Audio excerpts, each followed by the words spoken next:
Let's move, though, to the fast-moving developments out of the Middle East now. NBC News and the Associated Press reports CIA Director Bill Burns may now have to travel to Israel to hold more talks about a potential ceasefire in an effort to free hostages from the Gaza Strip. Over the weekend, Israeli Prime Minister Benjamin Netanyahu said Israel was not prepared to end the war permanently, saying such a move would leave Hamas in power. Meanwhile, an Israeli Defense Forces spokesman said around 100,000 Palestinian civilians have been told to evacuate the city of Rafah as Israel appears poised to launch a new operation there. A senior Arab negotiator directly involved in the talks with Israel and the United States tells NBC News that the ceasefire negotiations are not over and have not collapsed. It is not yet clear when or whether a major Rafah operation could begin.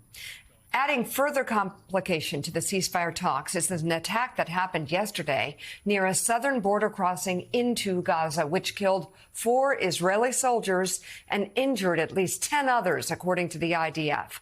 Hamas took responsibility for the assault that Israeli military officials say involved roughly 14 rockets and mortars. The IDF, in turn, destroyed the weapon involved in carrying out the attack, as well as other Hamas military infrastructure. There's no indication whether the crossing itself was the target of the attack. Joining us now from Jerusalem is NBC News Chief Foreign Correspondent Richard Engel. Richard, what more can you tell us this morning?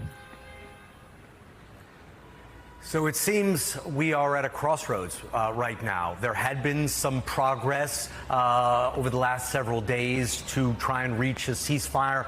Those ceasefire talks fell apart over the weekend, and now there is an effort to try and cobble them back together.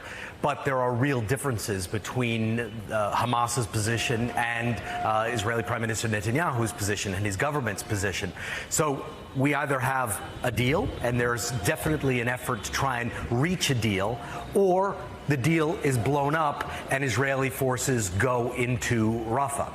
And both seem likely, and pressure is being put on both of these fronts right now. So let me start with, and they're absolutely interrelated. So let me start on the ceasefire front, and then the pressure that's being put on Rafah, and you mentioned those evacuation orders.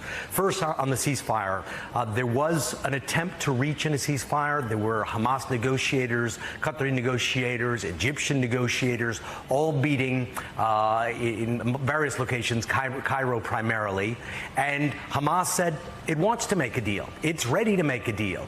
It received a document from Israel. It said it was studying it positively. Israel didn't send a negotiator to that forum, and the talks fell apart. They fell apart because the two sides don't agree on what the deal is ultimately going to achieve. What Hamas says it wants is an end to this round of fighting, an end to this current conflict, not an end globally to the Israeli-Palestinian conflict, but an end to the Gaza fighting. And it wants Israeli troops to pull back.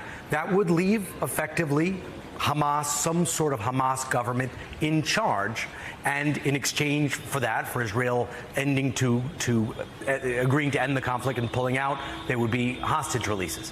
The Israeli government says it will not accept that. It would only give a temporary ceasefire, days, weeks, in order to get some hostages out, and then would continue to go after Hamas. And Palestinians, including Hamas representatives, say that doesn't make any sense. What incentive does Hamas have to release the only leverage that it's holding, these hostages, about 100 of them still be believed to be alive, if Israel says, once you do release them, then we're just going to go after you and try and eliminate you.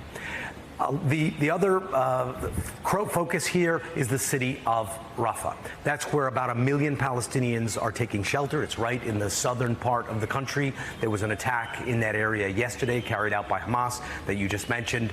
That is also where it is believed the Hamas leadership is holding out. It is the last place still under Hamas effective control. Now, the Palestinians who are there don't want to see the Israelis move in a major way. President Biden has said that he doesn't want to see the Israeli military move in a major way. It would be a humanitarian catastrophe. But Israel says the only way to eliminate Hamas, take it from power in Gaza is by going into Rafah. And today we saw the first concrete action signaling that Israel might, in fact, do that, dropping leaflets, sending text messages to about 100,000 people in a corner of Rafah, telling them to leave because a major military action is coming. The major military action in Rafah hasn't started yet. It could be a warning. It could be a part of a negotiating tactic because, like I said earlier, these things are both related. It could be that the Israelis are just trying to put pressure on Hamas, saying, not only are we prepared to come into Rafah, we're going to do it. We're already issuing leaflets for people to leave, so you better agree to the terms right now. Things are at a critical juncture, I think, right now, and we will see if we either have a major invasion into Rafah or some sort of deal perhaps emerging in the next several days.